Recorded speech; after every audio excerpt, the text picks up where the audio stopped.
I have some bad news. If you've got a family, I'm sorry. What I mean to say is, I'm sorry if you've got a family and you're shopping for an all-electric 3-row utility vehicle because there aren't that many options available in the US today. But as the 2026 Hyundai Ioniq 9 in high-end calligraphy trim proves, more choice isn't always necessary.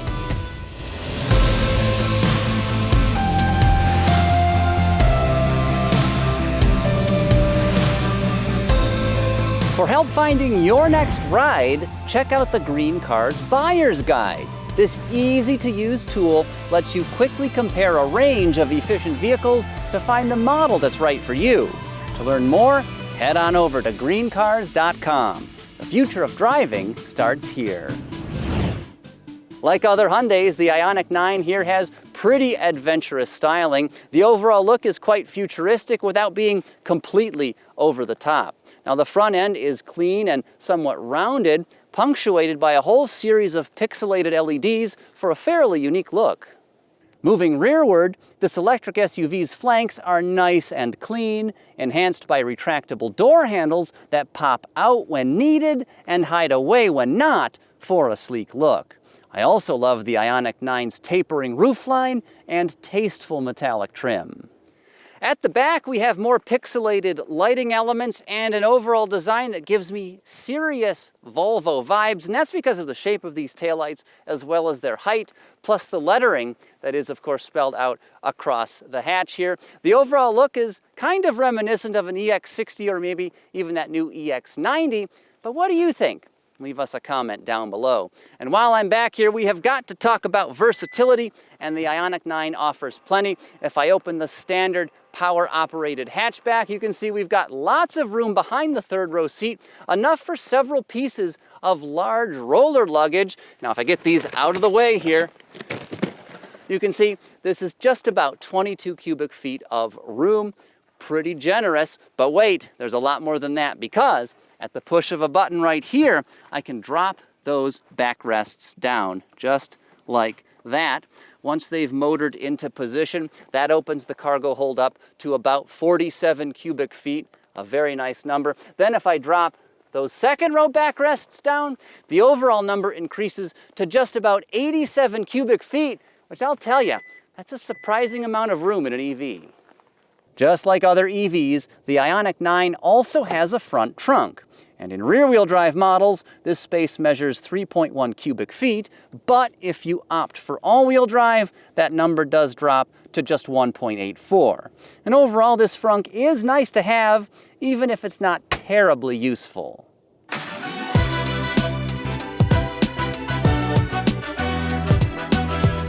Moving inside, there's a lot to love about this SUV's cabin, which is both handsome and comfortable. As for standard equipment, every version of the Ioniq 9 comes with a pair of beautiful 12.3-inch displays up here on the dashboard. You also get a very intuitive and incredibly responsive infotainment system. There's wireless Android Auto and Apple CarPlay, plus you get a standard wireless phone charger. Elevating the calligraphy model, however, is a range of luxury amenities. We've got super comfy front seats that are power adjustable, of course, and these things are heated and ventilated, so the vehicle is comfortable in all seasons, including freezing cold winter weather like we've got today. Beyond that, however, there's also a special relaxation mode that, at the push of a button, will recline this chair and pop out a special leg bolster so you can take a nap. Just not while you're driving, don't do that. We also have a lovely heated steering wheel. There's a head-up display. You get a 360-degree camera system that makes it much easier to park the Ioniq 9. And then there's a digital rear view mirror that provides a dramatically wider field of view to the back of this SUV, and I particularly love this feature. Now, aside from all of that, the Hyundai Ioniq 9 also has room for the whole family. But don't take my word for it. Take my words for it. That's right, Craig. These second row captain's chairs are fantastic as well. Plus, in the calligraphy model, they are power adjustable and come with these deployable leg bolsters, just like up front. And beyond that, these chairs are also ventilated and heated, which is so nice to have on a frigid day just like this. But that is not all. We've also got climate controls here, a couple USB Type-C ports so you can keep your phone charged, and there's this nifty storage drawer at the bottom of the center console. But guys, how's everything back there? Well, Craig, this isn't the most spacious third row that I've ever sat in, but I will tell you, there's still more than enough room for 6-foot-tall adult passengers to be really pretty comfortable. Nice, and how tall are you? I'm about 72 inches. So am I. Me too, obviously. But anyway, we've also got a couple USB ports, and these backrests are power adjustable. In the third row? Yeah, it's pretty amazing. I really don't mind it back here, not at all. You know, this is such a great family vehicle, you guys, it really is. Yeah, it is. Would you guys shut up? I'm trying to listen to a podcast about why not everyone loved Raymond. Anyway, let's check out a few specifications and see how the Ioniq 9 compares to a couple other all-electric SUVs. You think that's bad? He once told me if I ever looked him in the eyes again, he'd have me replaced with Vivian Vance. She'd been dead for 20 years at that point. Like I said earlier, there aren't that many EVs with 3 rows of seats available in the US today, but 2 that compare nicely to the fancy Ioniq 9 calligraphy include the Volkswagen ID.Buzz First Edition 4Motion model and the Cadillac Vistiq in entry-level luxury all-wheel drive trim. For the sake of comparison, the prices of these 3 vehicles are all roughly the same. Starting things off, let's talk range. In calligraphy trim, this Hyundai delivers an impressive EPA-estimated 311 miles on a full charge, though the base Ioniq 9 offers appreciably more miles, up to 335. Now, we've been dealing with frigid, single-digit temps, and this cold, of course, has reduced the vehicle's range to about 237 miles in the normal driving mode with the heater turned on. Switching over to the eco mode and turning the heater off has increased the estimated range to about 271 miles, so be aware of that if you do live in an area that gets cold winter temperatures. All-wheel drive versions of the ID.Buzz are rated at 231 miles, just 3 less than rear-drive variants, but really, both of those estimates are on the weaker side, especially for a vehicle priced like this.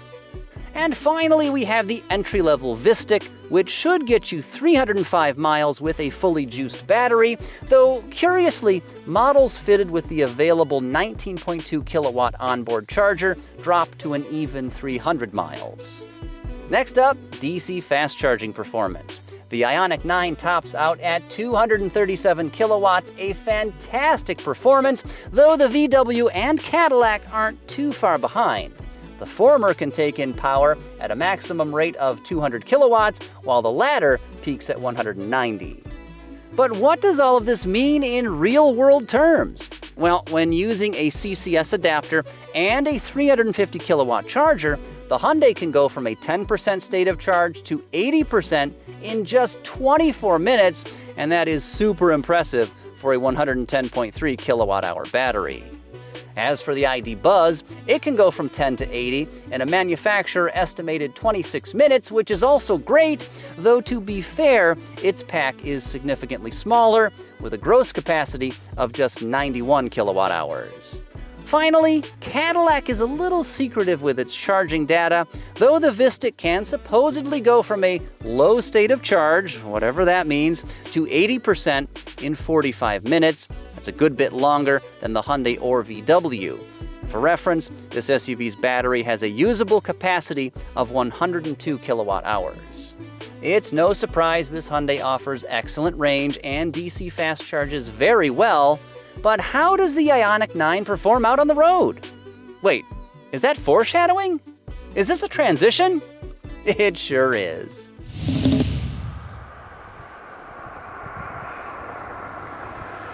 Alrighty, so the calligraphy model here has a whopping 422 horsepower and 516 pound-feet of torque. And yeah, that is a lot of oomph. And those numbers are appreciably more than you get in other all-wheel drive versions of this SUV, and they're about double what the entry-level rear-drive Ioniq 9 has. Despite those heroic numbers, this is not an explosively quick EV. Now, don't get me wrong, the Ioniq 9 absolutely scoots when you stand on the accelerator pedal, but the power comes on so smoothly, so effortlessly, the vehicle just doesn't feel quite as quick as you might expect.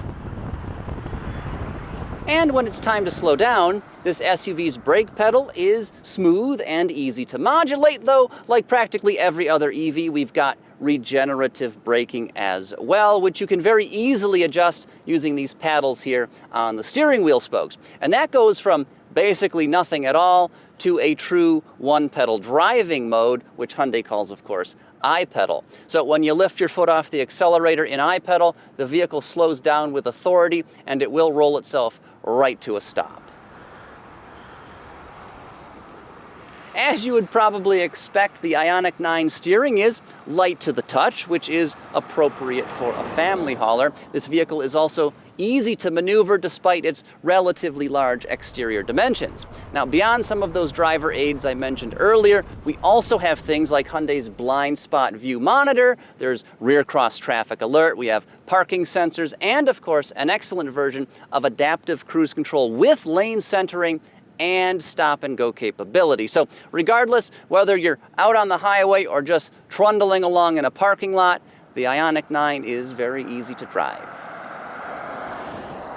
Now, if there's a downside to this Hyundai's dynamics, it's definitely the ride quality. On certain surfaces like broken pavement, occasionally the body will have this sort of shimmy, this lateral oscillation to it that will cause your head occasionally to sort of bobble around a little bit, almost like a jack-in-the-box that has popped up. And it's kind of a weird feeling, especially because otherwise this is a very pleasant vehicle to drive and it's very refined.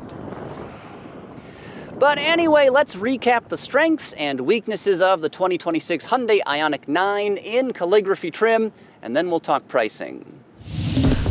All right, so this upscale EV has numerous important advantages. The DC fast charging performance is outstanding.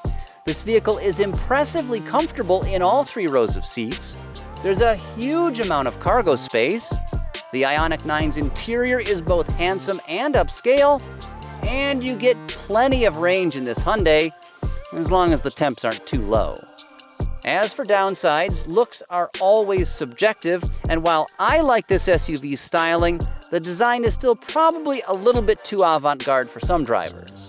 I find the ride quality a bit inconsistent, especially over uneven surfaces, and this Hyundai ain't cheap, but great things usually aren't. So the entry-level 2026 Ioniq 9 starts at around $61,000, including $1,600 in destination fees. As for this fancy calligraphy model that I've been driving, well, it goes for about 77 grand, which puts it squarely in luxury car territory. But if you've got the means and you're considering an all-electric family hauler, the Ioniq 9 does not disappoint. In fact, this vehicle is so solid, the relative lack of 3-row EVs available in the US today is not a big deal at all. Just go get one of these Hyundais, and I think you'll be pretty happy.